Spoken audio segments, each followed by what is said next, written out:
Hello guys, welcome back to our channel CSC concepts with Parineeta. Guys, आज के video में हम एक जीटीयू का बहुत इंपॉर्टेंट अपडेट देखने वाले हैं। बट वो अपडेट पे जाने से पहले, जैसे कि आपको पता है, ये आज नए साल का नया दिन है, पहला दिन है और इस साल का मेरा पहला वीडियो। इसलिए इस वीडियो में सबसे पहले I would like to wish all of you a very happy, healthy and prosperous new year. Guys, मुझे पता है आप में से बहुत सारे लोग हमारे चैनल के साथ जुड़े हुए हैं जीटीयू न्यूज़ अपडेट्स की वजह से।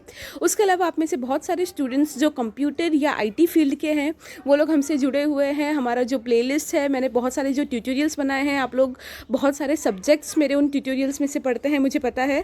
Thank you so much. और आप लोगों का जो कमेंट आता है, जो मैसेजेस आते हैं कि ये सारा जो न्यूज़ अपडेट है या जो ट्यूटोरियल्स है वो आप सबको बहुत हेल्पफुल है, ये सब सुन के बिलीव मी बहुत अच्छा लगता है। और जैसे आप लोगों को पता होगा कि एक्चुअली यूट्यूब में बहुत ज़्यादा इनकम या उस तरह से कुछ नहीं होता। मतलब ट्यूटोरियल्स और वो सब बनाने में एक्चुअली हम जितनी मेहनत लगती है, मतलब एग्जाम्पल सारा इकट्ठा करना, खुद अच्छे से स्टडी करना, फिर आपको पढ़ाना, सारे वीडियोस अपलोड करना, तो वो सब में बहुत ज़्यादा टाइम, मेहनत, सब कुछ लगता है। और एक फुल टाइम जॉब के साथ ये सब हैंडल करना ईजी नहीं होता, तो बहुत ज़्यादा टाइम, एनर्जी, सब कुछ लगता है। बट बिलीव मी, उस हिसाब से भले यूट्यूब इतना ज़्यादा कुछ पे ना करता हो, बट आप लोगों के जो ये मैसेजेस है, आपका जो इनकरेजमेंट है, वही सबसे बड़ी चीज़ है जो और ज़्यादा इनकरेज करती है या और ज़्यादा पॉजिटिव वाइब्स देती है, जिसकी वजह से और ज़्यादा कंटेंट बनाने की इच्छा होती है। So guys, thank you so so much. And I just hope कि 2020 में या 2019 से जैसे आप लोग साथ में हो,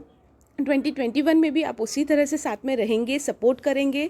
बस आपके साइड से बस उतना ही सपोर्ट चाहिए होता है कि आप लोग जो एनकरेज करते हो, वीडियोस को जो लाइक शेयर करते हो, यही बहुत बड़ी बात होती है। So guys, first of all thank you so very much for always sticking by. And I hope 2021 में हम सब लोग साथ में और ज़्यादा चीज़ें सीखें। मैं बहुत ज़्यादा और अच्छे कंटेंट्स आपके लिए लाने का ट्राई करूँगी। सो आई जस्ट होप 2021 में हम और ज़्यादा कंटेंट्स लाए, और ज़्यादा हम सब एक दूसरे के साथ सीखें और सब साथ में ग्रो करें। अगर अब ये न्यूज़ के बारे में हम देखें तो देखिए, यहाँ पे हेडलाइन में आप देख सकते हैं, high court notice to GTU over exam mode. तो आई थिंक मैंने अपने यूट्यूब की कम्युनिटी पोस्ट में भी ये चीज़ डाली थी और इंस्टाग्राम में भी स्टेटस डाला था, ये वाला जो न्यूज़ है उसके बारे में। आप में से जो लोग इंस्टा में फॉलो करते होंगे, आप लोगों को पता ही होगा। जैसे आपको पता है कि हाई कोर्ट में ऑलरेडी 14-15 स्टूडेंट्स ने पिटीशन फाइल किया है कि जीटीयू जबरदस्ती स्टूडेंट्स के ऑफलाइन एग्जाम लेना चाहता है। सारे स्टूडेंट्स चाहते हैं कि ऑनलाइन एग्जाम्स लिया जाए, बट स्टिल जीटीयू स्टूडेंट्स के बारे में ना सोच के ऑफलाइन मोड में ही एग्जाम ले रहा है। इसकी वजह से स्टूडेंट्स ने हाई कोर्ट में पिटीशन फाइल किया था। अब जैसे मैंने आपको बताया था कि बीच में कुछ दिन हाई कोर्ट में छुट्टी थी, इसलिए कोई उसका फैसला नहीं आया था। बट जैसे ही कल ये ओपन हुआ सब कुछ, हाई कोर्ट के जो ये वाला केस जो भी हैंडल कर रहे हैं, वो जज ने डायरेक्टली जीटीयू को चार्जशीट भेजी है कि ये जो भी पिटीशन फाइल किया हुआ है उसके बारे में जीटीयू को अब अपनी राय या अपना जो फाइनल क्लैरिटी है वो देना पड़ेगा। तो गाइस, आप में से जिनको ये प्रोसेस कैसे होता है नहीं पता, मैं आपको बता देती हूँ। देखिए, ये कैसा है कि जो स्टूडेंट्स हैं उन लोगों ने जीटीयू के अगेंस्ट में पिटीशन फाइल किया था। अब पिटीशन फाइल करना मतलब आप समझ सकते हो, ये छोटा मोटा केस टाइप ही है, ठीक है। तो काइंड ऑफ ये केस फाइल किया था जीटीयू के अगेंस्ट में। तो अब हाईकोर्ट का क्या होता है कि हाईकोर्ट ने सबसे पहले स्टूडेंट्स क्या बोलना चाहते हैं, बिकॉज स्टूडेंट्स ने केस फाइल किया था ना, इसलिए सबसे पहला मौका उनको मिलेगा कि वो लोग अपना राय रखें, वो लोग क्या बोलना चाहते हैं, उनके जो भी कंप्लेंट्स है, प्रॉब्लम्स है, वो सब वो रख सकते हैं। तो मैंने आपको वीडियो में भी बताया था कि ऑलरेडी स्टूडेंट्स ने और स्टूडेंट के साइड के जो भी एडवोकेट है, उन सब ने अपनी राय ऑलरेडी बता दी हाईकोर्ट को। मैंने आपको डिटेल में बताया था कौन से पॉइंट्स वहां पे रखे गए। तो हाईकोर्ट ने जो है स्टूडेंट्स और उनके एडवोकेट का तो सब कुछ सुन लिया।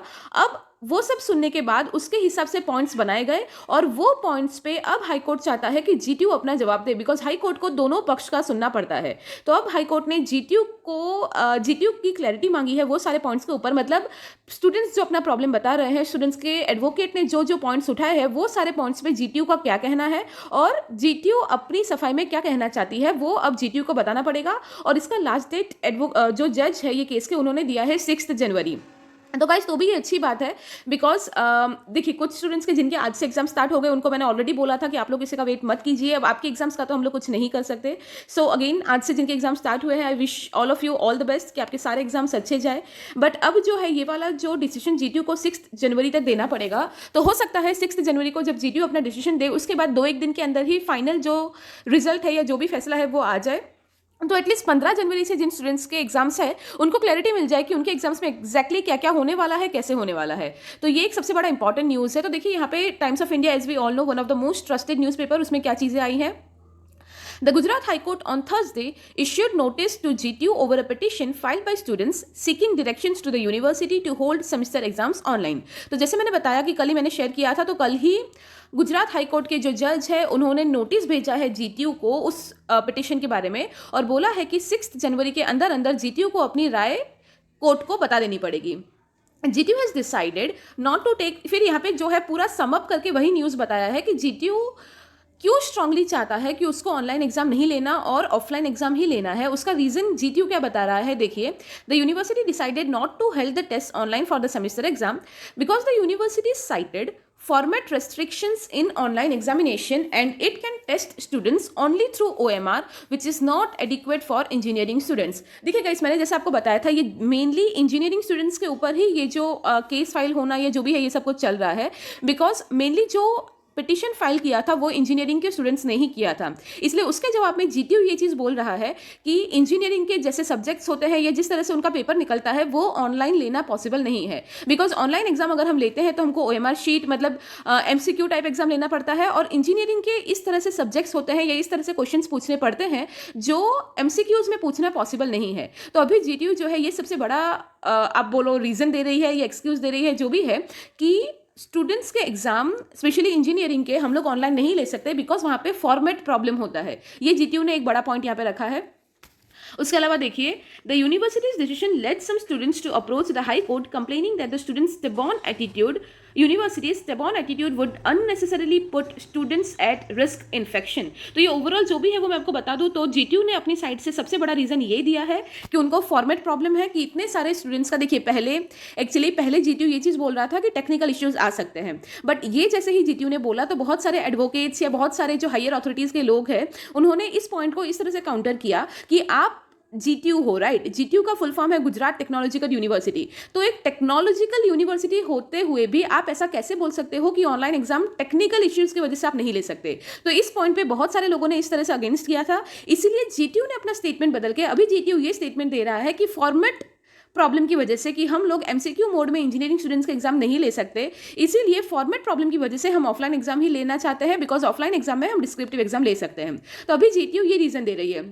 तो उसके अगेंस्ट देखिए स्टूडेंट्स तो वही बोल रहे हैं कि यूनिवर्सिटी बहुत स्टबॉर्न एटीट्यूड दिखा रही है. स्टबॉर्न मतलब वही कि यूनिवर्सिटी किसी और का मतलब स्टूडेंट्स का कुछ सुनना या जानना ही नहीं चाहती और यूनिवर्सिटी जो जीटीयू है वो अपने इस पॉइंट पे अड़ी हुई है कि उनको ऑफलाइन एग्जाम ही लेना है. तो स्टूडेंट्स वही चीज़ बोल रहे हैं. स्टूडेंट्स के वही वाले पॉइंट्स है कि अभी हमें अगर हम लोग अपनी स्टेट अगर दूसरे जो स्टूडेंट्स हैं वो अलग स्टेट में अलग सिटीज़ में भी चले गए हैं तो उनको बहुत सारा ट्रैवल करके एग्जाम देने आना पड़ेगा. तो वो लोग वही बोल रहे हैं कि 1-2 हफ्ते जो एग्जाम्स चलेंगी वो 1-2 हफ्ते हम ट्रैवल करेंगे तो भी हमें रिस्क है. अगर हमें ट्रैवल नहीं करना, हम एक बार जाके कहीं हॉस्टल में रुकने का सोच रहे हैं वो भी पॉसिबल नहीं है बिकॉज हॉस्टल्स अभी खुले हुए ही नहीं है, पीजीज भी अभी ऐसे टाइम पे अवेलेबल नहीं है. तो ये सारी प्रॉब्लम स्टूडेंट्स बोल रहे हैं. और स्टूडेंट्स का एक बहुत इंपॉर्टेंट पॉइंट ये भी था कि लास्ट सेमेस्टर में जो फाइनल ईयर स्टूडेंट्स थे उनका जीटीयू ने ऑनलाइन एग्जाम लिया था. तो स्टूडेंट्स वही बोल रहे हैं कि तब जब सिर्फ 50-60 हज़ार स्टूडेंट्स ही थे पूरे गुजरात के, तो भी उन लोगों की वजह से आपने ऑनलाइन एग्जाम लिया तब आपको कोई प्रॉब्लम नहीं हुई. और आज जब 4 लाख जितने स्टूडेंट्स हैं, अब 4 लाख स्टूडेंट्स का बाहर निकलना एग्जाम के लिए, सब एग्जाम हॉल में मिलना, तो इस 4 लाख स्टूडेंट्स अगर एक साथ बाहर निकलेंगे एक ही दिन में तो रिस्क कितना ज़्यादा बढ़ सकता है. तो स्टूडेंट्स का ये पॉइंट है कि जब 50 हज़ार जितने स्टूडेंट्स थे रिस्क इतना ज़्यादा नहीं था तो भी आपने उनके ऑनलाइन एग्जाम लिए थे. तो अब जब हम इतनी ज़्यादा तादाद में सारे स्टूडेंट्स हैं और सब लोग चाहते हैं ऑनलाइन एग्जाम हो, तब आप हम लोगों का ऑनलाइन एग्जाम क्यों नहीं ले रहे. तो इस तरह से कुछ बहुत ही वैलिड पॉइंट्स स्टूडेंट्स के थे और उसके अगेंस्ट में जीटीयू ये चीज़ बोल रहा है. बट अब लेट्स सी 6 जनवरी को जीटीयू कौन से एग्जैक्ट पॉइंट्स देता है और उसके बेसिस पे हाई कोर्ट क्या फैसला लेती है, बिकॉज उसी पे डिपेंड करेगा कि अब जब 15 जनवरी को और 25 जनवरी को जिन स्टूडेंट्स के एग्जाम होंगे वो ऑनलाइन होंगे या नहीं होंगे. So guys, this is the news up till today जो ऑलमोस्ट सारे न्यूज़पेपर्स में आ रहे हैं. अब लेट्स सी आगे हाई कोर्ट का या जीटीयू की तरफ से क्या डिसीजन आता है, कोई ऑफिशियल सर्कुलर आता है या नहीं. Let's wait for that. और जैसे ही कोई सर्कुलर आता है I will let you know as soon as possible. Thank you so much.